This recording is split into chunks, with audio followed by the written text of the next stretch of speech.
Transmitter device activated. Coordinates set for Earth 2. Hey everyone, welcome to the Earth 2 podcast, the podcast where we explore the origins and development of the DC multiverse and the legacy of Golden Age characters throughout the Silver and Bronze Ages of comics. I'm Peter Watson. And I'm David Steele, and this podcast does do all of those things that Peter just described. Thank you for joining us, listeners. We're hitting a bit of a purple patch at the moment, aren't we, Peter? Certainly are. A nice little stretch of really good Golden Age stuff coming up. Today we're looking at issue 55 of Showcase, which was published on January the 28th, 1965, with a cover date of March/April 1965. And this issue features two Golden Age perennials teaming up together. It's Dr. Fate and Hourman, and I'm very excited because Hourman is one of my favourite, if not my favourite, superheroes of all time. I've really been looking forward to it. I've been chomping at the bit for the last few months before we got to Showcase 55, and we're finally here. Little bit of background about Hourman and Dr. Fate. Won't go into too much detail on them. Dr. Fate was first published in issue 55 of More Fun Comics, published in April 1940, and he last appeared in More Fun Comics in issue 98 in May 1944. Dr. Fate was also a member of the Justice Society, appearing in every issue between issue 3 and 21 with the exception of issue 13, and he vanished from All Stars the same time that he vanished from his own book in May 1944. And then Hourman, Rex Tyler, TikTok Tyler, first appeared in issue 48 of Adventure Comics, ran all the way through to issue 83, and was also a founder member of the Justice Society of America, appearing in issues 3, 4, 5, 6 and 7, because he was booted out of the All-Stars actually quite quickly. His first appearance in Adventure Comics was in 1940, but his final appearance was in December 1942, and it's safe to say that Hourman didn't exactly set the world on fire back in the day, did he? No. An early casualty, sort of vanished very, very quickly, but I think it's also safe to say that he got a bit of a renaissance much later in his career, shall we say? Absolutely, yes. He made his first Silver Age appearance in issue 21 of Justice League of America, yes. The first JLA JSA team up. He appears in a couple of issues of Showcase with Dr. Fate. He appears regularly in the JSA and JLA team ups throughout the 70s and into the 80s. And he's, I would say, maybe for season 2, shall we say, of All Star Squadron. He becomes one of the main players. And we're also a way off from All Star Squadron, but I'm very much looking forward to when we bring him into All Star Squadron. And then he was rather unceremoniously, like a couple of his other colleagues, he was killed off in the Zero Hour series in 1994, which is kind of weird because he'd been a member of the revived 1992 Justice Society series. He'd appeared in a Justice League Task Force story. Literally, it was published just months before he Mm-hmm. was killed off. Do you remember that one? Yeah? Yep. Alongside Martian Manhunter and Elongated Man and a really badly redesigned Peter Cannon Thunderbolt. And it's weird, he had a bit of a renaissance through the 90s. It's really strange to kind of try and quantify it, but within a year of him being killed off, he'd had a guest appearance in Starman. He had a 4-issue arc all about him in Starman Mystery Theatre. He was a guest sort of supporting character in the miniseries about the Triumph character who was sort of retconned as a Justice League member who was lost to history. He was the narrator of the Justice Society story in the 1997 DC Universe sort of holiday special. He made several appearances in Starman all the way through it.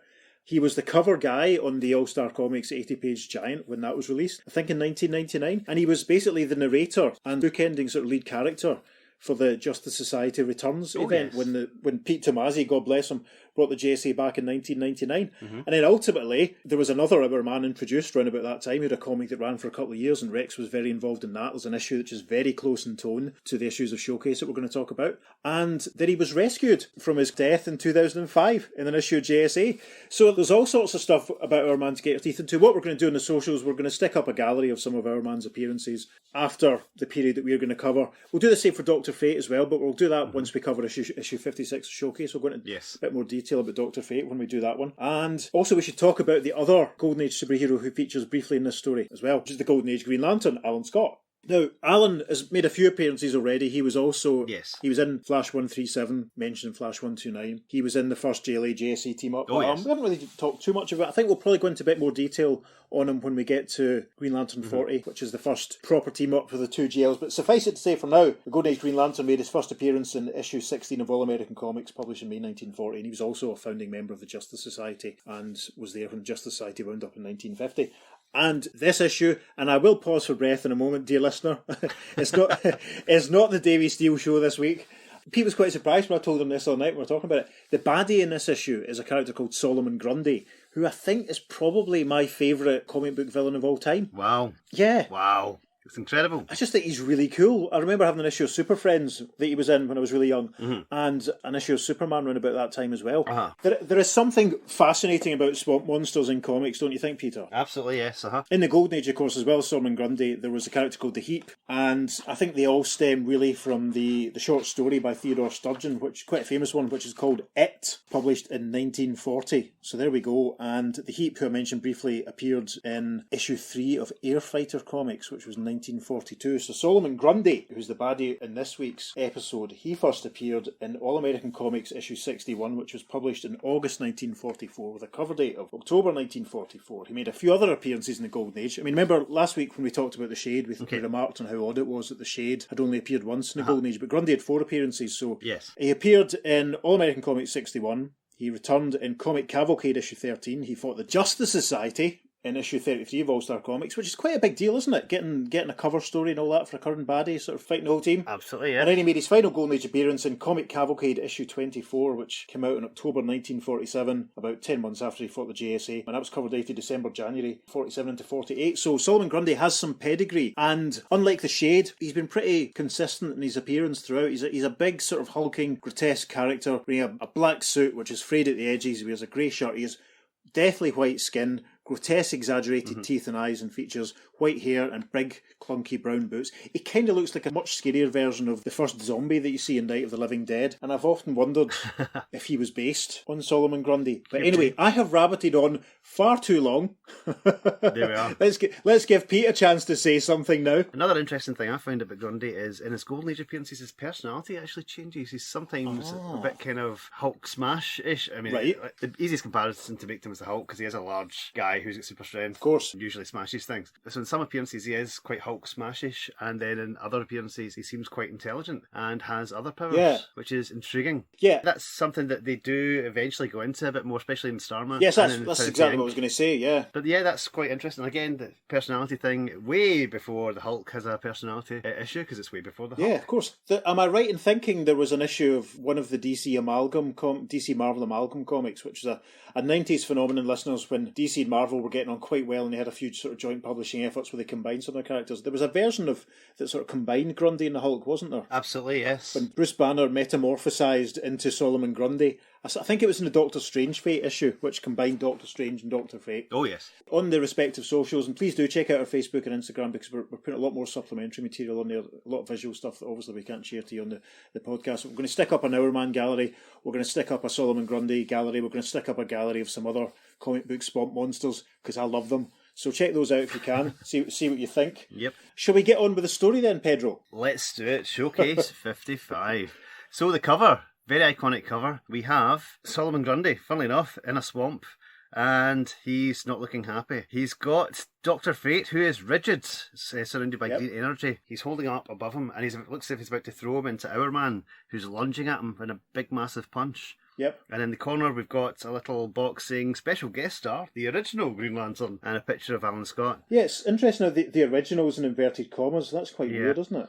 The detail on the cover is, I mean, it's by Murphy Anderson, it's gorgeous. In the background, there's a big, deep orange sort of harvest moon sort of thing poking out from behind a skeletal tree, and there's grass and mud and puddles. It's fantastic. Certainly another inspiration, I think, for Solomon Grundy is Frankenstein's monster as well. To a certain extent, the actual clothes he wears looks very much like Frankenstein's monster, sort of classic Universal look. But obviously he's got the more zombified white skin. Definitely. Classic monster. That's a really good point. I think you're absolutely right. And that's undoubtedly going to be a reference point from, I'm sure. I love Grundy. We've talked a lot about Starman. And Grundy was obviously, not as much as the Shade, but Grundy was a kind of more minor sort of supporting character in the James Robinson, Tony Harris Starman series. There's a whole arc which does deal with that fact that Grundy has appeared at various points and had different personalities. And we'll probably continue to reference it as we go on, but we'll never really go into too much detail on it, because it's worth your time reading it for yourself, I think. I'm glad you agree.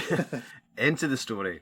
Actually, we'll talk about the splash page first, because the splash page is a nice kind of pin-up to itself. We have Grundy right in the centre, a lovely purple background. Grundy looking very menacing, and you get two kind of like highlighted images of Dr. Fate and Hourman springing into action. And there's a caption all about Dr. Fate, there's a caption all about Hourman. Yep. And underneath that we've got two scrolls, one of which says Story by Gardner Fox, and the other says Art by Murphy Anderson. And yes, the artwork in this is amazing. It's sublime. I think it's the best looking comic we've done so far. So, the splash page beholds the Super Team Supreme, Dr. Fate and I love that, the Super Team Supreme. Yes. Fantastic. So the two captions, we have the one that introduces Dr. Fate. It says, "In a stone tower in witch-haunted Salem lives a man known to the world as Dr. Fate. Master of the occult sciences, he moves where he wills, upon, below, and above the earth he is sworn to protect." Wow. There you go. And then, above Rex TikTok Tyler, we have... "Ever since his discovery of Miraclo, a pill that gives him supercharged powers for 1 hour, TikTok Tyler has assumed the role of Hourman, ally of the oppressed and scourge of gangland." There we go. Fantastic. Joe, I'd love at some point if we could do the Hourman story that appeared in the Saruman Mystery Theatre. I really do. It'd be nice to do that as an adjunct. You never know. Maybe once we get to the end of Crisis and Infinite Earths issue 10 and we keep going, you know. So yes, there's another big caption at the bottom. "Both these superheroes have recently come out of retirement to join in the resurgence of the Justice Society of America. Now they combine forces as the Super Team Supreme to battle Earth's most awesome menace. Solomon Grundy Goes on a rampage." Straight into the story. The story begins on page 2 and with a caption at the top of the story panels which says, "Solomon Grundy goes on a rampage prologue." And it's a recap of Grundy's origin and earlier encounters with Green Lantern.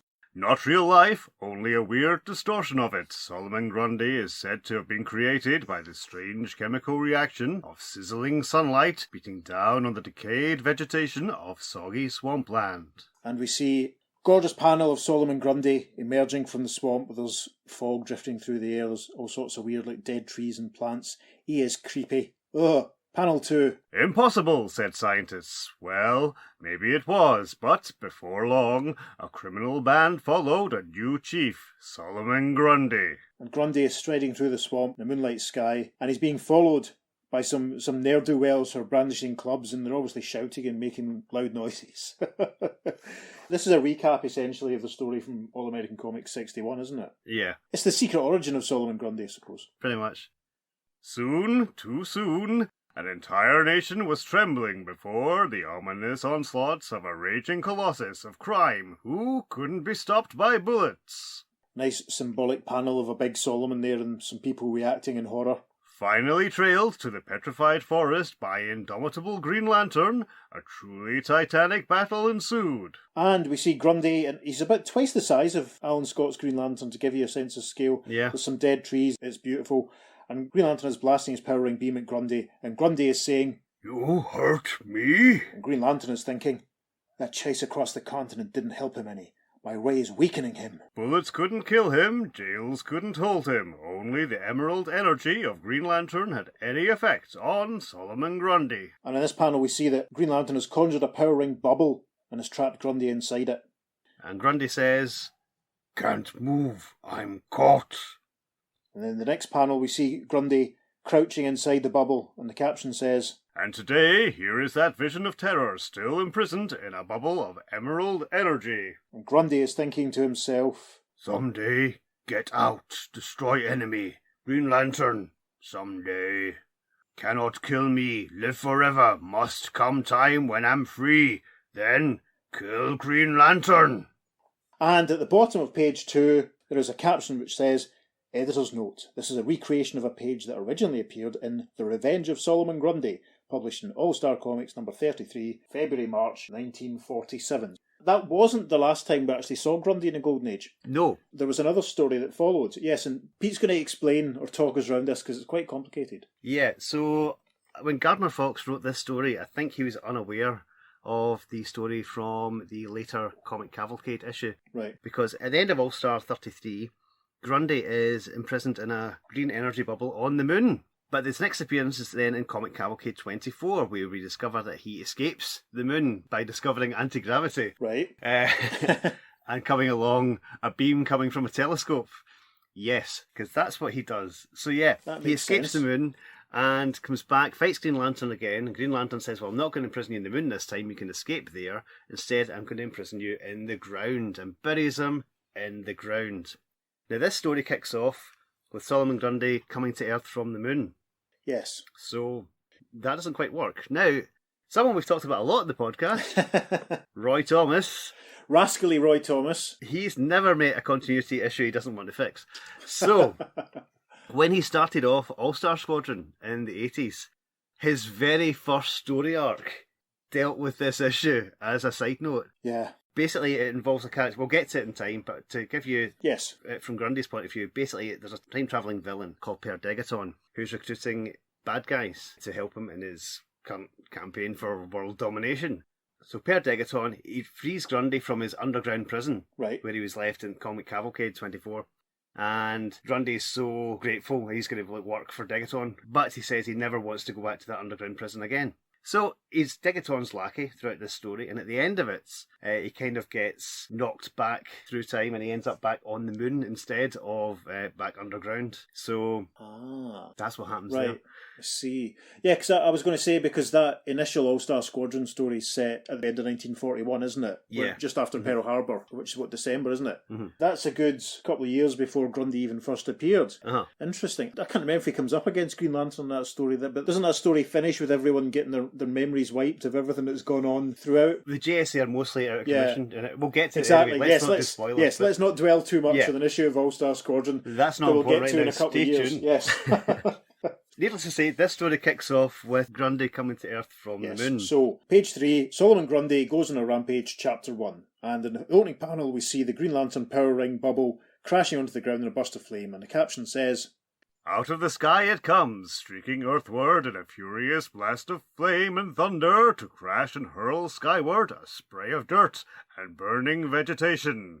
There is an eerie silence. Is this mysterious exploding object a meteor, a fallen satellite, a stray asteroid, or some other visitor from outer space? For things from outer space do fall on Earth, yet this is totally unlike anything else that has ever landed on our planet.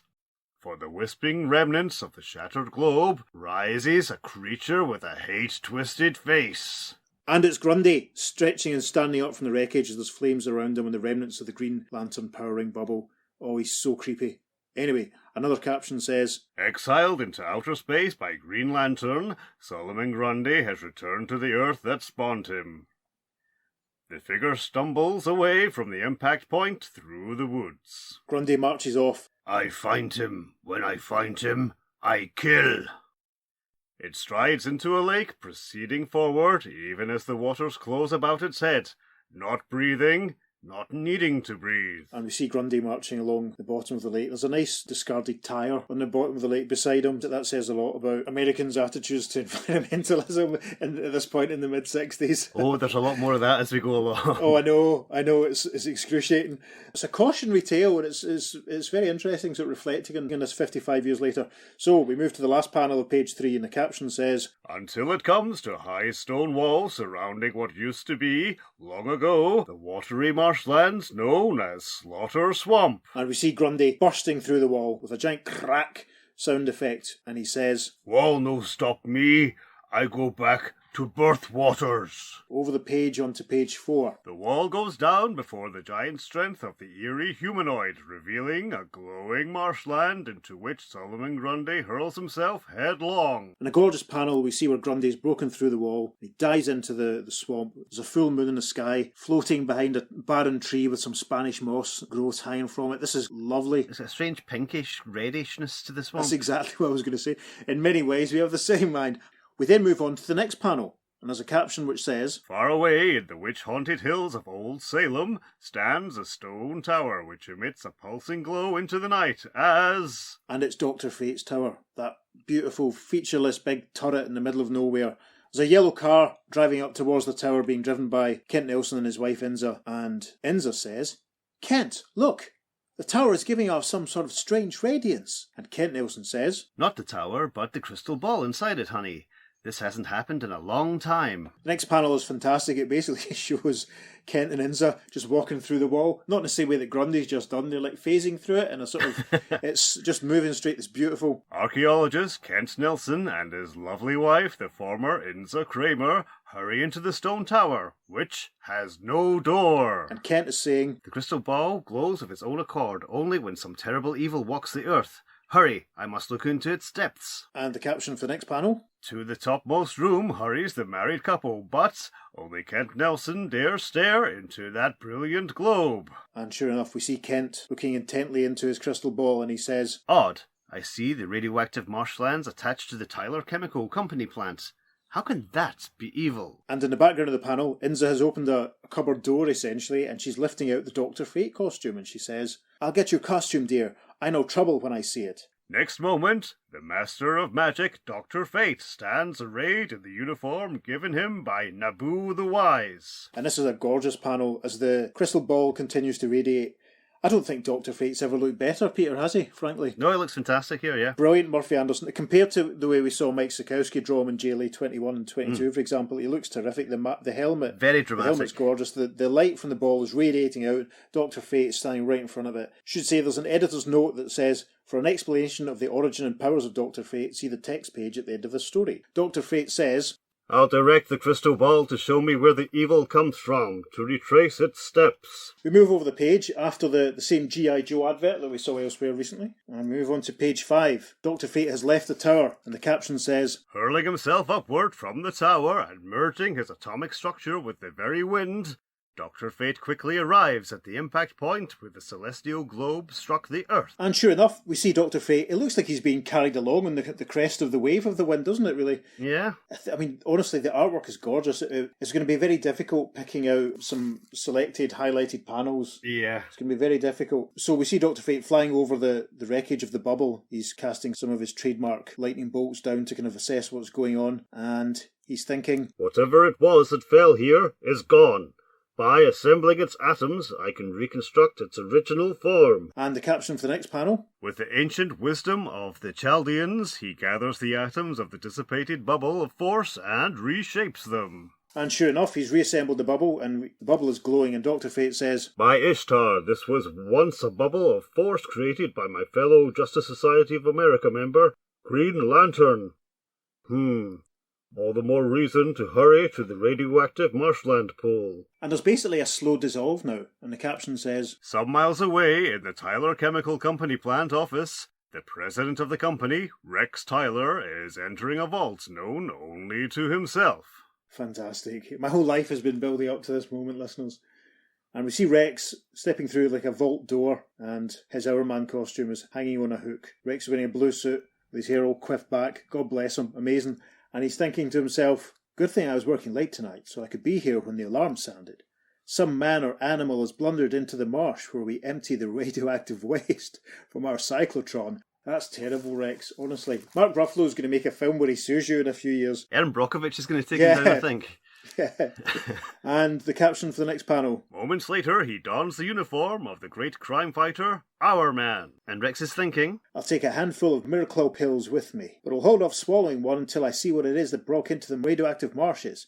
I may need a full hour of super energy to cope with it. Rex is now wearing his Hourman uniform, and his suit is hanging on the peg behind him. And an editor's note at the bottom of the page says, for an explanation of the origin and powers of Hourman, see the text page at the end of this story. I do like how in that panel as well you've got a big massive jar of miracle pills. Yes. Almost like you'd have a big jar of sweets. I know. A jar of candy. So just sitting somewhere. What I do think is interesting about this first panel where we see Hourman in costume, it does look very like the old Bernard Bailey drawings of him from the 40s, in a way that the way that Murphy has rendered Dr. Fate. Mm-hmm. That's a Murphy Anderson Dr. Fate. It doesn't look like a 1940s Dr. Fate, but it's interesting how Hourman looks very accurate.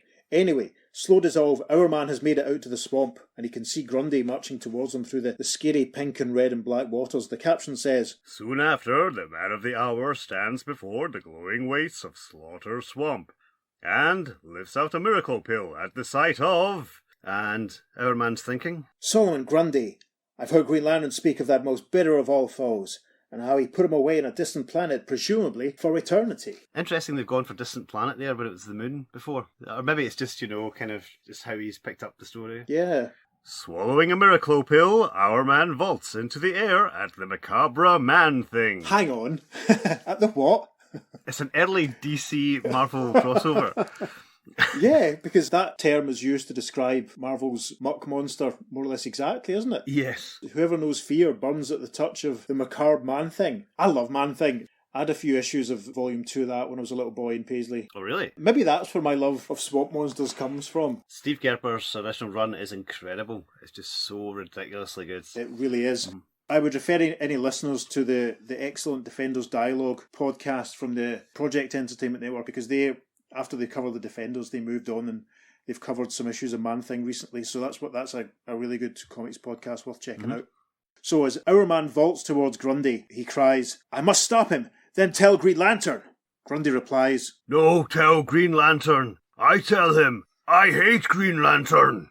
And we should say at this point, in the bottom right-hand corner of the panel, we have a little timestamp now, a little clock motif which says 10:15 p.m. Now this is a little conceit that's going to pop up in most Hourman stories that we'll do, which signifies at what time Hourman's hour of power has started. Now, there's different ways where I've seen it done. I've seen it used where it counts out the time from 60 minutes, counting down. And then I've seen other times where it follows the clock. There's sometimes an hourglass motif as well. I've seen that. Yeah, so it's saying here 10:45 p.m. The caption for the next panel. But instead of attacking with his upraised arm, Solomon Grundy swings his left arm upward. Oof! Grundy is punched Rex right in the stomach, and Hourman thinks, "I must be rusty to let him booby-trap me with that right hand."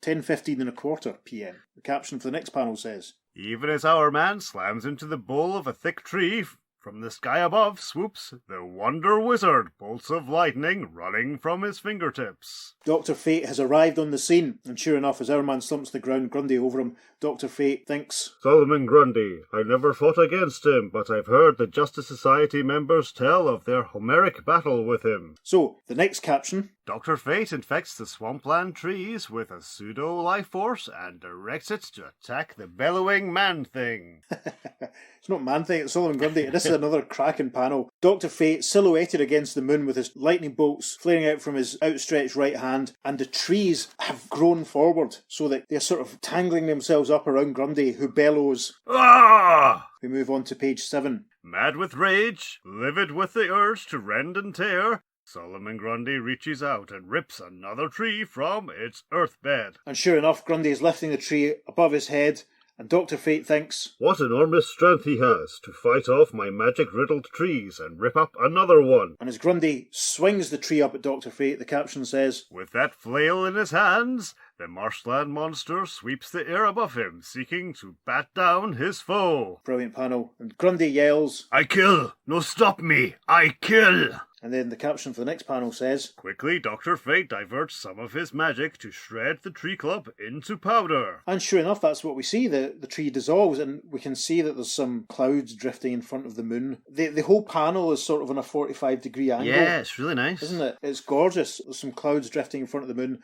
Dr. Fate is thinking, It is evident that Solomon Grundy, being only a pseudo-life form, is not as badly affected by my magic as a true human would be. Tremendous. And the caption for the next panel says, With a huge roar of defiance, the Man-Thing rips the trees from his body, even as the Wonder Wizard freezes the very air around him. Yeah, and we can see the wall that Grundy broke through earlier on in the background of this panel. Again, there's the red grass and a dead tree, and Dr. Fate is blasting his lightning bolts, and it looks like he's conjuring a sort of, it's almost like a blizzard. It looks like snow sort of all around Grundy. It's tremendous. We move to the top of page 8, and the caption says, Magically form the frost crystals. Swiftly they build and cling to one another until an immense ice block stands on the rim of Slaughter Swamp. And Grundy has been frozen in a block of ice. Dr. Fate says out loud, I've imprisoned him. Now I'll see to our man. Dr. Fate reaches the ground, and the caption says, But the marshland Man-Thing is no ordinary foe. The hate that surges through his body powers muscles that have no human equal. And sure enough, Grundy is breaking free from the ice. There's a giant crack, and we see cracks breaking all over the ice cube as it starts to fall apart, and Dr. Fate says, Incredible! I never thought anything could burst the ice I formed around him. His incredible strength calls for new ways to use my magic. And the caption for the next panel says, As the rending burst of cracking ice fills the night, a groggy Hourman lifts his head. And we see Hourman in the foreground of the panel, rubbing the back of his head, and you can see Grundy starting to bring his hand down towards Dr. Fate. And Dr. Fate thinks, I'll deliberately let Grundy grab hold of me, and when he swings me up to hurl me down at the ground... Hourman exclaims, Dr. Fate, in danger! And the caption for the next panel: As Dr. Fate has anticipated Solomon Grundy, grips and lifts the Magic Master, swinging him high in the air. And basically, Dr. Fate is being grabbed by the head and the ankles by Grundy, who's lifting him up, and Dr. Fate thinks, Now that I'm in contact with him, I'll fill his body with electrical magic. It's weird reading this, isn't it? Because the captions kind of slow you down. Yeah, I know what you mean. It is very much say what you see, and they complement each other in a way, but it's an older form of storytelling. Yeah. It's definitely not anything that they would do these days. It's a little bit more heavy-handed than some of the other ones that we've had so far. I think the other Gardner Fox stories we've done have mostly been team books. So there's more people, there's more action, there's more stuff happening, whereas this, it's literally 3 characters here, when it has been for several pages, and all the action's on the panel. These days, you would just have all the action on the panel, you wouldn't have any of the caption boxes. But it does add to it. It does, give it that feel. Yeah. It's a satisfying read, but I mean, you could, just following the 5 panels on page 8, you can follow the story exactly. Dr. Fate lands, Grundy's frozen ice, the ice breaks, he grabs the Dr. Fate, as Hourman wakes up, Grundy is lifting him up, and it's fine. I mean, you don't actually really need the captions to actually follow the story. So anyway, the caption for the final panel on page 8 says, High up, the man-thing swings his foe, while from Dr. Fate a flood of crackling electrical magic freezes the marshland monster motionless. Terrific alliteration there. So yes, we have back view of Grundy as he holds Dr. Fate above him, and this green energy is radiating all around them. Hourman bounces forward, saying, Dr. Fate needs a helping hand. I've got to knock Grundy out with one well-timed blow. Over the page, and we're on the cover, aren't we? Yes. It's from a slightly different angle. The timestamp at the bottom says 10:29 and 2 seconds PM. The caption says, Even as Solomon Grundy stands helpless, electrocuted by magic, our man rockets to the defense of his friend, unaware that by doing so, he'll bring about their own defeat. Grundy's looking down at Hourman as he bounces forward, Hourman reaching up. The caption for the next panel at the top says, For, as he jets into action, the deadly magic suddenly seeps out of Solomon Grundy and back into the body of the Wonder Wizard. Thus, as our man slams home his energy-packed fist, he frees the man-thing from his spell. Hourman connects, punching Grundy in the stomach with his left hand. Grundy starts to bring Dr. Fate down, and Grundy exclaims, I kill! And Hourman says, What's happening to me? My miracle power's fading away, but the hour isn't up. What's wrong? The little timestamp at the bottom at this point says 10:29:03 PM. So that's just taken a second. Terrific. And we have another caption that says, Story continues on 3rd page following. So we pass adverts for subscriptions for Silly Putty, for Tester's Ed Big Daddy Roth custom finishes, whatever they are, a full page advert for the Secret Origins 8-page giant, and we move into chapter 2 of Solomon Grundy Goes on a Rampage. And the caption says, Like an electrified log, Dr. Fate crashes into Hourman. The titanic force of their collision drives a wedge of insensibility into their brains as their muscles go limp and their bodies collapse into unconsciousness. Towering high above them is the man-thing from the marshes, filled with hate, his warped and alien mind, holding only one thought. This is a full splash page here. Brilliant artwork from Murphy Anderson. This is stunning. Grundy still holding Dr. Fate by the ankles and by the head, bringing him down on top of Hourman. The green radiation all around them, the moon silhouette in the background, the pink, red, swamp grass, mud, water, dead trees, tremendous. And Grundy cries, I hate, I kill. Grundy is wandering away from the downed and unconscious Hourman and Dr. Fate, and the caption says, For a moment, Solomon Grundy stares down at the crumpled inert forms of his foes, then turns and plods off through the night. Again, I'm stunned by the quality of this artwork. We have another dead tree, we have another moon in the background, Giant full moon in the background with Grundy walking towards it. It's beautiful, absolutely beautiful. With Rex and Ken out for the count, right at the front of the panel. So, panel 2 of page 11.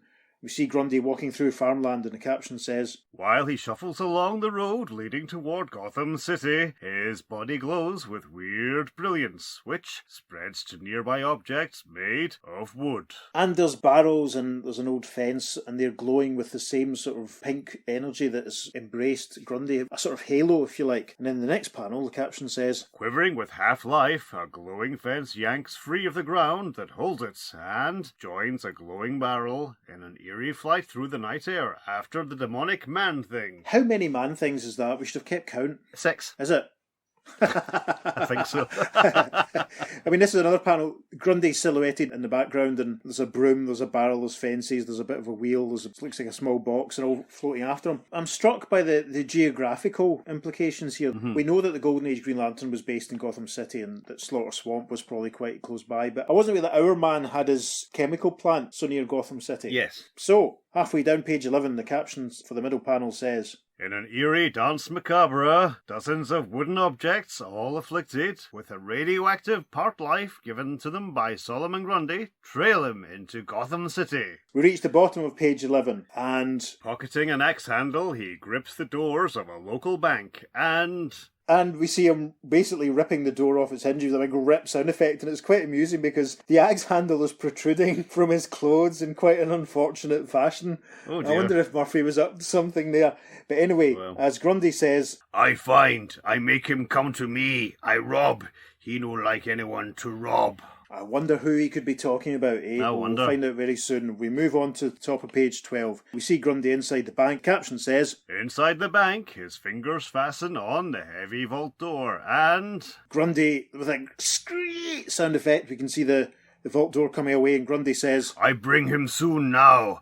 I take money, he come stop me, then I kill." Moments later, the pockets of his ragged, rotting garments stuffed with greenbacks, the man-thing lurches from the bank, where his wooden slaves have been hovering. Yep, Grundy coming out the doorway with a bag of money in one hand and a handful of notes in the other, and there's money and coins and jewels, presumably, all over the floor. We can still see the floating barrel and the floating rake, and Grundy exclaims, "Where is he? He be here soon, I think." The next panel, we see the moon again with some clouds drifting in front of it. This is so nicely done, and the caption says, "As he howls his fury to the stars." And the money is falling all round Solomon onto the ground, and he yells, "Come get me! Where you hide? I wait! I wait! Where you? Where you?" The next panel is tremendous. In the foreground, we see Green Lantern Alan Scott swooping down, looking down on Grundy who's standing outside the bank. Grundy is delighted. He yells, "There he is! He come at last!" And Green Lantern's thinking, "It hardly seems possible. I left Solomon Grundy trapped on a cold, lifeless planet. How could he have escaped my globe of emerald energy?" From the power ring shoots a verdant beam of energy, and as it hits the macabre man-thing, it spreads and forms another bubble of force with which to contain him. And Green Lantern has basically caught Solomon Grundy in a nice big reflective power ring energy bubble, and he thinks to himself, "There, that does it. Let's see Grundy escape from that." And then we have a nice exposition caption. For those readers who may be puzzled at the unfamiliar costume of Green Lantern, be advised that this is the Green Lantern of Earth 2. In this other Earth, as contrasted to Earth 1, where Green Lantern is really test pilot Hal Jordan, the Emerald Crusader's civilian identity is that of Alan Scott, ex-radio announcer and now president of the Gotham City Broadcasting Company. So after his appearance in the JLA JSA team-up, and his extended cameos, if you like, in the Flash stories, this is held up as the first Silver Age solo appearance of Green Lantern. Yeah. I've seen that in price guides. As well as the return of Grundy, it's the return of his arch-foe. It's all very interesting. I'm loving it so far. Right, so we flip over to page 13, and Grundy, using the axe handle that he'd concealed about his person in an earlier panel, Grundy smashes out of the bubble. From his person, Solomon Grundy lifts a radioactive axe handle and slashes out with it, denting and cracking his power ring prison. Grundy yells, "No, I not go to faraway planets again. I stay here and smash Green Lantern." And Green Lantern's thinking, "Phew, he sure showed me." The caption for the next panel says, "The queer, half-alive wood smashes the power globe as the marshland monster howls his triumph." We see Green Lantern has taken flight. Again, he's silhouetted against the moon with the clouds drifting past. Grundy is hurling the axe head up at him, and Green Lantern thinks, in the long years when he was imprisoned on that planet with plenty of time to think, he must have remembered our battles and realised that wood is my weakness and nemesis. And as Grundy hurls the axe handle, he yells, "Ah!" Caption for the next panel says, Next moment, the man-thing waves his wooden soldiers to the attack. Grundy yells, Hit, knock him down to me, so I grab him. And we see the door and the rake and the barrel and the chair and the little box, and they're all, like the axe handle, they're all still glowing with that pink, scary energy as Grundy directs them up towards Alan, And in the next panel, the caption says, Quickly, the Emerald Crusader deflects the path of a distant cyclone to blow away those deadly objects. That's handy. Yeah, I'm impressed with that. So yes, sure enough, we see them all being cycloned out the way, and Green Lantern thinks, some of those wooden objects are getting through to me, battering me. With his power ring, he fashions tongues of flames to leap up at those wooden weapons. And Green Lantern thinks, I'll put out that fire and restore things to normal after I overcome that wooden barrage. That's interesting. He can use the ring to generate flames to take out the wood. Does that feel contradictory or contrary to you? If his ring doesn't work against wood, or... If he's not doing it directly, if he's like doing it to create flame around it... Bear in mind, it's always referred to as the green flame. His energy. Yeah. I don't know, but although the flame in this is red, because he's not using it directly on it, he must just be igniting the air. Because it makes you think any other time that someone's thrown something wood at him, he could have just gone like that and burst it into flames. Yeah, it's not something I've really seen him use since, to be honest. No. Not that I can recall. So we move on to the top of page 14. And the caption says, But always that army of wood increases so that the unending blows fell the green gladiator. Yep, and obviously the distant cyclone and setting things on fire hasn't worked because we see Alan being struck by a couple of planks of wood and a baseball bat. There's a bit of a door. And Green Lantern starts to fall to the ground and Grundy yells, I win! I win! But then the next panel we see Dr. Fate swooping in as Grundy moves to catch Green Lantern, and the caption says, At this critical moment from south of Gotham City streaks Dr. Fate, fully recovered from his knockout blow. And as he swoops down, Dr. Fate's thinking, Grundy's grabbing Green Lantern. Fortunately, I was able to track him here by his radioactive footprints. Then the next caption says, Spotting the Wonder Wizard, the macabre man thing points, and instantly his wooden army regroups itself, and... We see the pink glowing radioactive wood and boxes and chairs and stuff swooshing round. Grundy seems to be directing them and he yells, Kill! Kill! And then the next caption says, Wood is no nemesis of the Master of Magic, however. His body pours out occult powers, and under their eerie spell... This is tremendous. I never knew Dr. Fate had it in him. We see the chair and the wheel and the various planks all sort of combining into a giant mallet, essentially. And Dr. Fate's directing with his lightning bolt magic, and he thinks, I'll reshape their atoms to form a mighty weapon to use against that pseudo-life form. I love how, and I see this every time this happens, I love how this is like a callback to the original use of Dr. Fate's powers, where he was more like a matter manipulator and less magician. Yeah. Even earlier on, we said he merges his atoms with the wind to fly. That's interesting. Yeah, it's a callback to how it originally was. The only person that does this is Gardner Fox. After this, I think everyone just uses him as, Master of Magic or Lord of Order. Yeah, because Gardner's probably more familiar with him from the Golden Age stuff. Yep. He's probably writing them as he remembered them. And to be fair, I always think of Dr. Fate now as the guy sort of arms outstretched with a giant ankh shaped bit of magic happening around him, and we haven't got to that yet, really, have we? No, we haven't. That whole sort of Egyptology, the Egyptology thing, I think is something we've got used to probably since the 70s. That's been built up. Yeah, definitely. So anyway, we move on to page 15, and the caption says, Meanwhile, Hourman has also been trailing Solomon Grundy as swiftly as he can. And at the bottom of this panel, there's a little timestamp telling us that it's now 12:14 a.m, so we're a quarter of an hour after midnight. Grundy is moving off with Green Lantern over his shoulder. Dr. Fate is bringing the giant mallet down on the ground with a crash, and Hourman thinks, Almost 2 hours have passed since I took the Miracle Pill. In another few seconds, an hour having intervened after my hour of energy-charged powers, I can take another. Even as he swallows a miracle pill, he sees the Swampland Scarecrow lift Dr. Fate's wooden mallet and swing it. And Hourman thinks, I hope that this helping hand I give Dr. Fate will turn out better than the last one.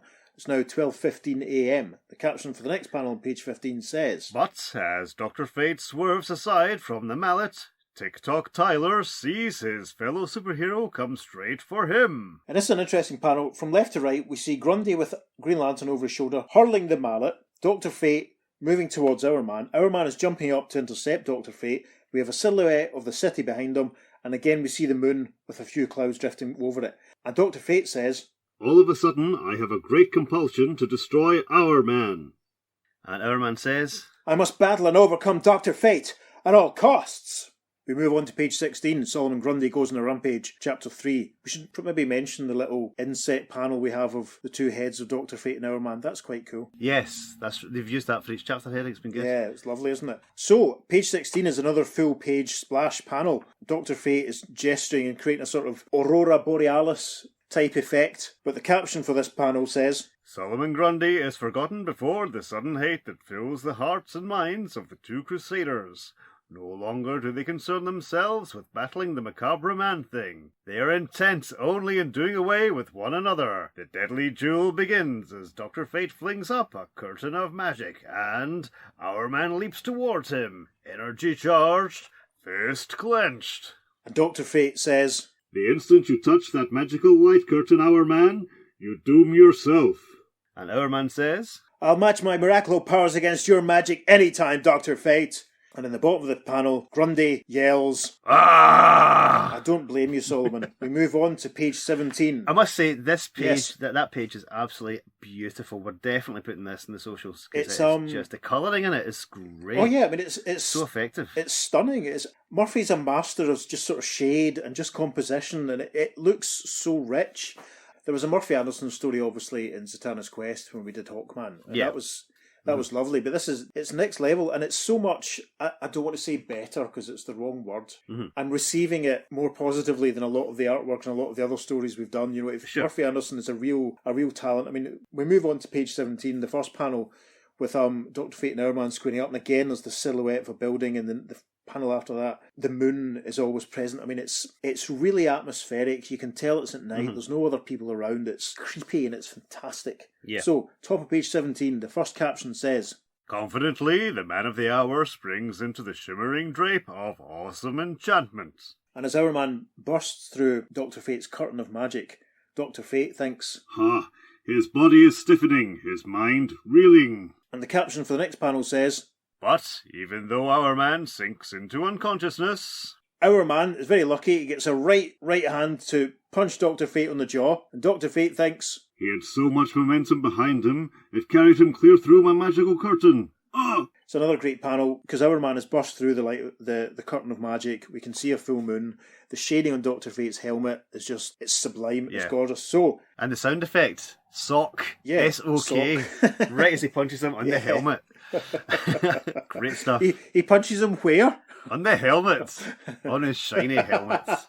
There we are. Yes, jokes. Oh dear. So, panel 3 of page 17 is basically, it's almost from Grundy's point of view as Dr. Fate and Hourman fall from the sky, and the caption says, Head over heels, the inert superheroes tumble toward the ground. and in the next panel, Grundy looks quite smug and satisfied as he walks off with Green Lantern over his shoulder, and the caption says, The instant they thought to earth, the marshland monster trudges off into the night. and it's a bit of a slow dissolve now as we get to page 18. Grundy has made it out of the city. He's walking along a kind of marshland road, and the caption says, As he shuffles along the road towards Slaughter Swamp, Solomon Grundy is suddenly framed in a pair of brilliant headlights. and we see a big long car, and there's some dodgy geezers inside with their headlights on full beam, and they see Grundy, and one of them says, For Pete's sake, look there, it's our old pal, Solomon Grundy. And the second hood says, Where you been all these years? The man-thing pauses, recognizing his gang of years before. And he's got his archenemy, Green Lantern. How about that? Grundy says, Green Lantern put me on a dead planet, long time ago. Very cold, very dark there. Me no like. The next panel, narrated by Grundy, we have his face at the top as it's obviously 'cause it's his thoughts, and he continues to say, Then, long time later, big thing like shooting star pass high up. Pull everything off planet, not held down. I go too. and we see Grundy and his Green Lantern power ring bubble being drawn up into space in the wake of the meteorite, and Grundy says, Now me find Green Lantern, me get revenge. and the next caption, as he continues to say, I ride through space, not need to breathe. Feel cold, but not freeze. and we see Grundy in the bubble, and the Grundy in the bubble says, Move green ball by holding sides, make it go where me want. and then a nice long shot of the Earth from space and Grundy's bubble. Grundy's bubble is actually the name of a vegan cafe in Camden. It's some really nice mushroom soup the last time I was there. You should check it out, listeners. It's lovely. Solomon is falling down towards Earth. The caption says, Took long time, but at last I steer it home. Slow dissolve to top of page 19. Solomon and Grundy, still with Green Lantern unconscious over his shoulder, and the couple of hoods that he was with previously. They've made it back into town, and the caption says, Urged on by his eager friends, Solomon Grundy agrees to help them pull off another job, for old time's sake. And they're outside a jeweller's, and Grundy is pulling down the metal bars outside the jewellery window, and one of the hoods says, Attaboy, Solomon, we'll take over now. And his pal says, Man, what a haul! While the Swampland Scarecrow continues on his way, Dr. Fate and Hourman slowly stir, rise to their feet. The little timestamp tells us it's 12:30 a.m, so only a quarter of an hour since the last time we saw them. Hourman has his hand to his face, and Dr. Fate is rubbing the back of his neck behind his helmet. And Hourman says, Phew, what came over us? For a while there, I felt you were my enemy. Dr. Fate replies, Same here, but I believe I'm beginning to understand. My hate for you began when you swallowed that Miraclo pill. Something about your Miraclo affects my magic, just as my magic has an adverse influence on you when you go into action near me. And Hourman continues, First it weakened us so Solomon Grundy could throw off your magic electricity and hurl you at me. Then it made us fight one another. Perhaps the radioactivity of Solomon Grundy's body has something to do with it. Merging his body atoms with the wind he creates with his magic, the Wonder Wizard rockets into the air as the Man of the Hour is drawn up after him. This is great. Dr. Fate is flying along, arms outstretched, dragging Hourman along in the wake behind him, and Dr. Fate says, I'll create a non-gravitic pathway in the air behind me, so you can ride along, drawn after me by the speed of my flying. And Hourman says, Since we have to be reasonably close to have my Miraclo affect your magic, I'll make sure to keep my distance. With the Master Mage leading the way, TikTok Tyler speeds along behind him with the ease of an air skier until... And swooping along, Dr. Fate out in front. Again, it's another nice panel using the moon and the cityscape. Hourman gestures down and he says, Dr. Fate, look below you. And it's now 12:33 a.m. We move on to page 20. Next moment, Hourman breaks out of that anti-gravitic pathway as... Hourman has noticed what's going on below them, and indeed he says, Crooks, robbing that jewellery store. I'm going down to stop them while you go on ahead after Solomon Grundy. I'll join you later. And then we see some of the baddies running out of the jewellers. It's obviously the same one because we can see the metal bars on the ground and the glass broken. It's now 12:33.5 a.m. The Man of the Hour drops like an avenging comet from the sky. Hourman drops on two of the baddies with a thud. Their hats go flying and they drop their ill-gotten gains. It's now 12:33 a.m. Like a cat, he drops to his feet, then lashes out with a supercharged fist. And with a lovely zock sound effect, we see Hourman punching out a mustachioed check jacket baddie. The time is now 12:33 and 7/8 a.m. A gun blasts in the night, but before the bullet can reach him, Hourman leaps above it. Oh, that's my boy. Superb. Hourman leaps. Yep, right enough. Hourman leaps up. There's a blam sound effect. He jumps out the way of the bullet, and it's now 12:34 a.m. He comes down hard, like a living bomb. We see Hourman punching out the gentleman who's just shot at him, and he thinks, wrap that up in less than a minute. I'll turn him over to the police, then rejoin Dr. Fate.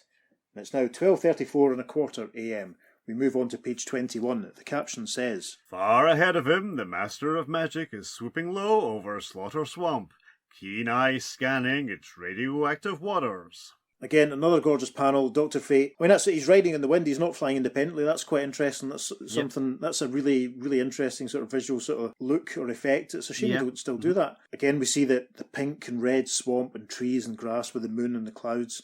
And Dr. Fate is thinking, no sign of Solomon Grundy, yet his radioactive footprints show he came here.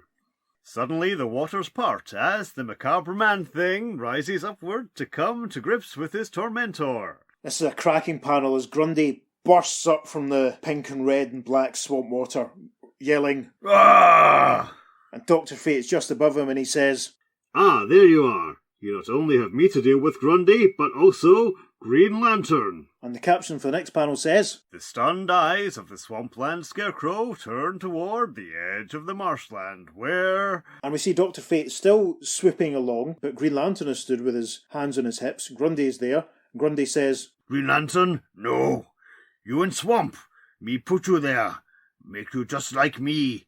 Help me fight enemies. That's not you. Dr. Fate thinks as he swoops overhead, I figured that magical Green Lantern I created would make him blurt out the whereabouts of the real Green Lantern. Ah, very clever, Doctor, not bad at all. The caption for the next panel says as Grundy lurches towards Green Lantern. Despite his claim to have imprisoned the Emerald Gladiator, the sight of his longtime foe maddens Solomon Grundy. And Grundy says, I take you back into water. I make you man-thing, like me. It's very distracting. Even Grundy's at the man-thing. I'm going to put a short, small Man-Thing gallery on the socials, listeners, so make sure you check that out. Make sure you check out our Facebook and our Instagram for all the supplementary context materials, so you know who Man-Thing is and what he looks like. And compare him to Solomon Grundy. You'll probably see why we find it so distracting that Grundy is referred to in such a way. So we move on to the bottom panel of page 21. Green Lantern punches up into Grundy's stomach, and the caption says, The marshland monster discovers that the magical Green Lantern has an eerie strength all his own. And Grundy says, You hit hard, but I knock you out. You wait, you see. We move on to page 22, and if you think a few things have been weird so far, listeners, you ain't heard anything yet. The first caption at the top of page 22 says, To one side, Dr. Fate has cast an ancient spell, lifting the glowing waters of Slaughter Swamp upward into the air, revealing... And sure enough, Dr. Fate has worked his magic, and we can see the body bed of the marsh. There's a few puddles and splashes laying around, and then it's basically a Solomon Grundified version of Green Lantern. He's a lot bigger, a bit more Hulk-like. He's bigger and broader. He's the same white skin, the same sort of deranged white expression, the chalk white face. His hair's gone white. And Dr. Fate says, A monstrous Green Lantern. Solomon Grundy brought him here to make those radioactive waters turn him into a pseudo-life form like himself. The caption for the next panel says, Shambling forward, the transformed Green Lantern hurls himself straight at the Wonder Wizard. And we get a better look at the Grundy Green Lantern now, so we'll probably put this panel on the socials. And we can see that Green Lantern's costume is torn in a similar way to the way that Grundy's clothes are torn. There's a rip in the leg, there's a rip at the shoulder. And Dr. Fate thinks, He doesn't know who he is, or who I am. He is completely under the spell of the radioactive swamplands. A beam from the power ring forms a great green mace that plummets downward at the mystical mage. And sure enough, despite being under a weird sort of control and turned into a weird pseudo version of Green Lantern by Grundy, he obviously is still able to operate the power ring. Yes. We can see him gesturing. There's a little blast coming from the ring, and then sure enough, the mace on a chain swinging down towards Dr. Fate, and the big, huge, scary monster Green Lantern says, I kill! Caption for the next panel at the bottom of page 22 says, With his left hand, Dr. Fate catches and holds the mace, as his right hand hurls tiny suns at his fellow Justice Society member. Dr. Fate says, You have great powers, Green Lantern, but so have I, and my brain is keen and alert, while yours is possessed only with the desire to destroy. It basically kind of looks like the Grundified Green Lantern's getting ready for Christmas. It looks like he's covered in sort of Christmas trees and tinsel, and the caption says, The miniature suns beat down upon Green Lantern with their mystic powers. He writhes, he twists to escape the magical rays that bathe his body. The caption for the next panel says, Suddenly, a startling change comes over the Emerald Crusader. His monstrous features disappear, his torn and riddled clothes firm back to normal, until, in exhaustion at his ordeal, he drops to his knees. And the little suns are still sort of floating around. It looks like they're starting to evaporate, and there's an effect that suggests that he is indeed sort of shrinking back down to normal. In the next panel, we see Grundy squaring up to Dr. Fate, and the caption says, With a bellow of rage, Solomon Grundy turns from the magical Green Lantern toward the real one, and sees Dr. Fate standing in his path. And the fake Green Lantern that Dr. Fate created has started to dissolve as well. So Grundy says, You do this, you trick me, I get you. Dr. Fate's not feared though, because he blasts Grundy, and the caption for the next panel says, Now the Wonder Wizard is in control, however. His magic is never stronger as he hurls a sorcerous battering ram at his eerie foe. Then, out of the night, races Hourman. And it's a bit of it's not a robot ram's head, but it's a yellow energy ram's head, which is blasting Grundy, and Grundy declares, Yeah! The Golden Ram's Head is a very tasteful bar in Camden, so you should try it the next time you're down there. So we move to the bottom panel of page 23, and the caption says, Then out of the night races Hourman, eager to be in at the finish. And we see Grundy flailing as he falls backwards. There's another panel with the moon with the clouds drifting in front of it. It's very, very nice, and Dr. Fate is still blasting his magic. And as Hourman rushes in, he says, "Atta boy, Dr. Fate! You knocked him within range of my fists. Hold off on your magic while I give him a dose of my super energy." Move on to page 24, and Rex belts Grundy a cracker, sending him flying back towards Dr. Fate. The time is now 12:47 p.m. That's a mistake. Oh, yeah. It should still be a.m. How long has this battle been going on? It feels like it's been 12 hours just reading it. I know. So, the next caption, panel 2 of page 24. As the macabre man thing hurtles back toward him, the Wonder Wizard whips him around and around until... Dr. Fate is gesturing. The lightning bolts are coming from his fingers, and he's caught Grundy up in the air, swirling around with the wind like he was doing earlier on. And Dr. Fate says, "Coming right back at you, Hourman." And Hourman says, "This is like a wrestling tag team match. As long as we work in turns, we can use our superpowers." Upward into the air jets Hourman, high above the swampland scarecrow. The swampland scarecrow, superb. And it's now 12:47 3/4 p.m. Interesting. Hourman leaping up into the air, we can see the moon in the background. Dr. Fate on the opposite bank of the dried out marshy riverbed. Grundy clutching his head, he's obviously disorientated. We drop to the bottom panel, and the caption says, Reversing direction in midair, he powers a pulverizing blow down on Solomon Grundy. And Hourman gets him a cracking left hook on the jaw. Grundy looks grotesque in this panel. He does. Hourman looks very heroic. Hooray. So we move on to page 25. As Dr. Fate continues the onslaughts, a revitalized Green Lantern moves in. We can see Dr. Fate is pummeling Grundy with a couple of giant energy fists, it looks like. And Green Lantern joins the convo and he says, "Let me help out, fellows. You must know by now that nothing can knock Grundy out because of his strange life form. We must do something else." What have you got in mind, Green Lantern? In the background we see Hourman rushing up towards, and Grundy yelling, Ah! Close-up of Green Lantern as he continues, "To imprison him in a modified force bubble. The one I originally created years ago was weakened over the years because of its long trip through space and its fiery fall through the Earth's atmosphere, so that it cracked open and dissipated when it landed." Side by side, Dr. Fate and Green Lantern rise into the night sky. Dr. Fate says, I understand. I'll add my magic to the energy of your power ring. And Green Lantern says, "Exactly. Together we'll create a globe, half energy and half magic, that would last until the end of time." That's interesting, because we've come to know Alan Scott as the magical Green Lantern. the Starheart and all that.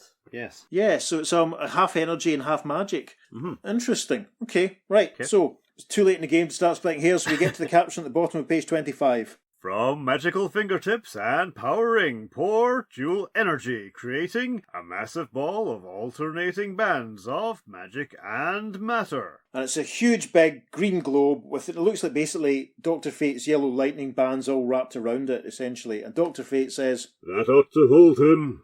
And Green Lantern continues, "If it doesn't, I can't imagine what will." We move on to page 26. Then from below, Hourman lifts his fist in a magnificent uppercut, driving the macabre man thing upwards toward the magical prison prepared for him. Yeah, there's a belter. Rex gets him, woof, and Grundy goes flying up into the air towards the bubble. So awesome is that blow that within moments... And we see Grundy in the bubble, which is floating in the air, Hourman looking up from the red grass, Dr. Fate and Green Lantern floating up into the air. We can see the moon with some clouds for the last time, and Dr. Fate says, Now what do we do with Solomon Grundy?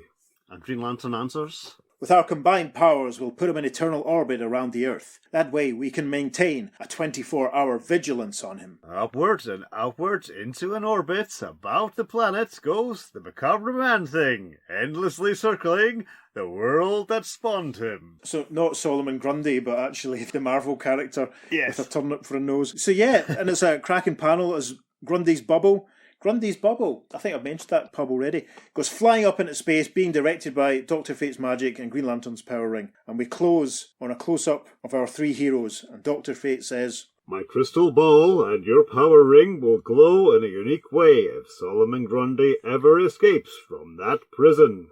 Hourman continues, "Personally, I don't think he'll bother us again. And Alan Scott Green Lantern concludes... I wonder. The end. Wow. Wow, indeed. That was cracking, wasn't it? It was just a massive fight. Yeah, I mean, it was. I mean, there's a lot of big panels. There's a lot of pages where it's 2 panels or 4 panels, and they're all spread out. Very action-packed, Yeah. Not a lot of substance to it, but very exciting and but with beautiful artwork. Yes, the artwork is the main selling point of this. The story was pretty mundane, because it was just a big fight. Yeah. There's no one in this. There's just the main characters. And a couple of hoods, and you've got Inza, and that's it. All this stuff happening at night, and there's no bystanders or someone going, and running away from Solomon. That would have been Grundy. nice, actually, yeah. It's literally just deserted streets and a big fight. Yeah, I would have loved to have seen some reactions. That'd been quite good. The title of this comic, after all, is Showcase, and it has allowed Hourman to demonstrate his powers. It's allowed Dr. Fate to demonstrate his magic. It's allowed Green Lantern to show off a little bit, and it's let the monster be quite monstrous and scary. So I think it's done its job. I think my memory is that when we do the next issue of Showcase with Hourman and Dr. Fate, it's actually, by the standards of this one, it's a much trickier story. It would be interesting to combine them. It's an easy introduction to the characters. Yes. Definitely. Yeah. I was fascinated by the scenes where Hourman and Dr. Fate's powers were sort of working against them, working against each other. That was quite interesting. The effect, the radiation and all the stuff that Grundy was involved in was having that effect on it, and you sort of think, right, was that a biological thing, or is it just Gardner going, yeah, okay, terrific? One thing I wanted to point out, Bob, there's a couple of things. One is it's really annoying that they mess up the AM/PM thing. That really bugs me. Anyway, yes. Yes. This is the first story we've had that it's wholly been in Earth 2 since Earth 2 has been established. Yes, and without a single reference to it actually even being on Earth 2, apart from maybe when it introduces Green Lantern. Yeah. That's the only thing that says it. And that's just to say, this isn't the Green Lantern because this isn't Earth 2. They don't make a big deal of it. It's really interesting. I would love to have known. I wish there was a letters page that actually talked about this, but sadly, there's letters pages and Showcase were few and far between. So sadly, folks, no reader reaction to this issue. Yeah, quite disappointing, because it would have been interesting to hear what everyone had to say about Hourman and Dr. Fate. Did they respond positively to them? I would like to have seen Roy Thomas's letter saying, actually, yeah. We've got him coming back from the wrong place. He should have been under the ground. Yes. I mean, from the continuity aspect, you can imagine that probably would have been quite irritating, and it shows maybe that Gardner was writing it from his own memory. This is the first time I'm really disappointed that we don't have the reader reaction, because I wonder how seriously this was sort of treated as an attempt either to launch a new Hourman comic or a Dr. Fate comic. We know that very soon we'll be doing the issues of Brave and the Bold that came out in 65 that had Starman and Black Canary. And we also know that slightly in the future that the Spectre got 3 issues of Showcase and then got his own comic. So it would be nice to know, did people respond better to the Spectre than they did to Dr. Fate and Hourman? Did people write in with a massive amount of negative feedback on them? Yeah. It's a wee bit frustrating that we don't know. I mean, from this point of view, from the perspective of 2020, when we record this, it's like, I'm delighted because it's Hourman fighting Solomon Grundy in a comic drawn by Murphy Anderson. Fantastic. Exactly, yeah. Unbeatable. It would have been really nice to know what people thought at the time, yeah. But it's also interesting the way you said there, the next characters they bring in the Spectre to try out, they bring in Starman and Black Canary to try out. Is it a case, do you think, maybe that they're maybe thinking, we've got this Earth 2 concept, it seems to be popular, let's try a few characters, see if any of them are worth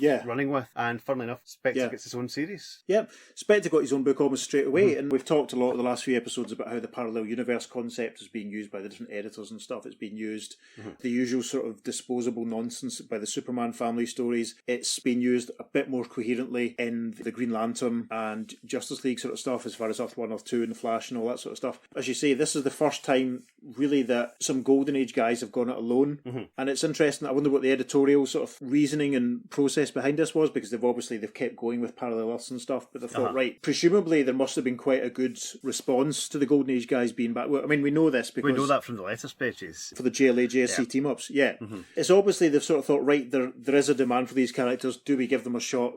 Tomorrow's published kind of half autobiography, half biography of Murphy Anderson in 2003. It's basically called The Life and Art of Murphy Anderson. And there's a slight moment in here which I'll read out. This is from Murphy Anderson himself. And he says, when Julie decided to revive Dr. Fate and Hourman, that's Julie Schwartz, obviously, who we've mentioned many times.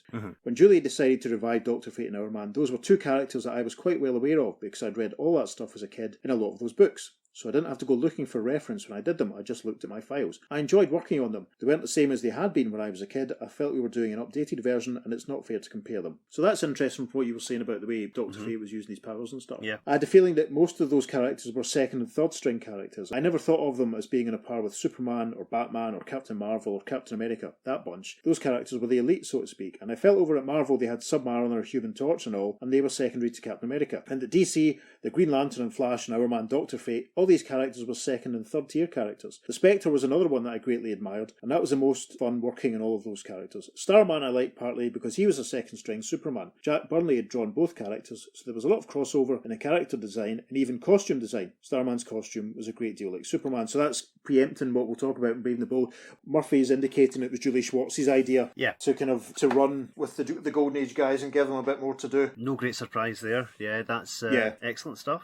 Cool. One thing I want to mention is, are you a bit freaked out at Rex Tyler serial pollutants? Yeah, I know. There's no way that happened these days. No way. Yeah, absolutely. I mean, that's what I said at the point when we did it. Mark Ruffalo's going to end up making a movie about it. I mean, Into the Marsh, where we empty the radioactive waste from our cyclotron. I mean, I suppose it's radioactive waste that's probably made it glow pink and red and all that sort of stuff. Yeah. And it's probably the effect of that radioactive waste, actually, that was in causing the problems between Dr. Fate and Hourman's powers, maybe. Yep. Now that I think about it. That's very of its time, isn't it? Yeah. Pour it down the sink, nothing will happen. Shall we read out the origin paragraphs from the final page of the comic? Shall we do those? No. Oh, go on. Sure. So we're now going to read out, as promised, the text pages that the editorial footnotes refer to. The origin of Dr. Fate, the origin of Hourman. So Pete's going to do the origin of Dr. Fate. Dr. Fate is a student of those ancient mysteries, the secrets of which were lost when Julius Caesar burned the library in Alexandria. He delves into the sciences of the occult and the weird, being both an alchemist and a mage. He has learned the ultimate secret of the universe, the true conversion of energy into matter and matter into energy. He lives in a doorless stone tower in witch-haunted Salem. In his civilian identity of Kent Nelson, archaeologist, he is married to Inza Kramer, who shared his many adventures as originally reported in More Fun Comics from his initial appearance in the May 1940 issue number 55 through issue number 98. Dr. Fate also appeared in many all-star adventures as a member of the famed superhero organisation, the Justice Society of America. The son of an archaeologist, young Kent Nelson accompanied his father Sven to the Valley of Ur in his quest to solve the riddle of the building of the pyramids. There Kent discovered the living but inert body of Nabu the Wise in a casket. By pushing a lever, Kent sent a flood of gas into Nabu's caskets, releasing him from the state of hibernation in which he had lain for centuries. When Kent found his father dead, Nabu remained with him, teaching him the secrets of the universe, the lost mystical arts of Chaldea in Egypt, Babylon and Sumer. Nabu was from Scylla, a planet that orbits close to Earth once every several thousand years. When he was about to return home, he gave Kent Nelson the blue and gold uniform, which he was to wear in his adventurous career as Dr. Fate. Recently, Dr. Fate reappeared with the revived Justice Society to help its counterpart on another Earth, the Justice League, combat the crime champions and the crime syndicate of America. Fantastic. A lot to unpack there. That's changed a wee bit these days. Yeah, Nabu was from Scylla, a planet that orbits close to Earth once every several thousand years, so no mentions of Lord of Order or anything like that. No. So, I'll do the origin of Hourman. For 1 hour, thanks to the miracle pills, he became endowed with supercharged energy. At the end of that hour, he once again was a normal human being. His name was Rex Tyler, and he made his first appearance in Adventure Comics in the March 1940 issue as Hourman. The inventor of Miraclo, Tick-Tock Tyler, soon discovered that this powerful chemical transformed him from a meek, mild chemist to Hourman, a fleet-footed man with the strength of a giant, the leaping ability of a super athlete, and a body insensible to harm. Since his great powers lasted precisely 1 hour, he hung an hourglass about his neck to keep track of the time. When he first began his adventures, his supervisor at the chemical plant assured him he would never amount to anything because of his meekness. But today he owns that chemical plant and runs it with business skill and acumen. Hourman, too, was a charter member of the Justice Society of America, but was granted a leave of absence and replaced by Starman in All-Star number 8. Subsequently, in issue 83, Hourman was given another leave of absence, this time from Adventure Comics. Until his recent appearance in Justice League of America, he has remained in quiet retirement. Until that is, he was summoned out of that retirement, as was Dr. Fate, by the crises on Earth 1 and Earth 2, battling side by side with such former friends as Flash, Green Lantern, Atom, Hawkman, and the Black Canary, Hourman found a new love of life. Today, he keeps his miracle pills and his Hourman costume in a secret vault in the Tyler Chemical Company plant, ready for any sudden emergency, such as the one he is presented with in this issue, the reappearance of the marshland monster, Solomon Grundy. And that little leave of absence thing will be touched upon in All-Star Squadron. Yes, it will. I love this. This has been great. This is what we've been building up to, as far as I'm concerned, for the best part of 24 episodes. So yes, they will return in Showcase issue 56 that we will go into in future episodes. Very, very soon. Very soon, yeah. So that's what we thought about this issue. What did you think about it? What do you think of Rex Tyler industrial pollutants? What did you think of Dr. Fate being trained by an alien? Let us know. You can email us at theearth2podcast@gmail.com. Make sure you follow us on Facebook because there's lots of extras we put up there, lots of snippets, lots of panels. The Murphy Anderson artwork is incredible in this issue. It really is. So, it really is. It's going to be tough just, whittling down to a few to put up in the social media. But yes, we will. Make sure you follow us on Instagram as well. We're at the Earth2 Podcast there, and on Twitter we're at podcast_Earth2. We're trying to put a bit more effort into giving as much sort of extra supplementary bonus content, if you like, to give you a bit more context to everything that we're talking about. Having great fun doing it. So that's been us doing Showcase 55. So make sure you join us next time on The Earth2 Podcast. Transmatter cube activated. Return coordinates set for Earth Prime. And the final tally for number of times Solomon Grundy is referred to as Man-Thing is 18. 18.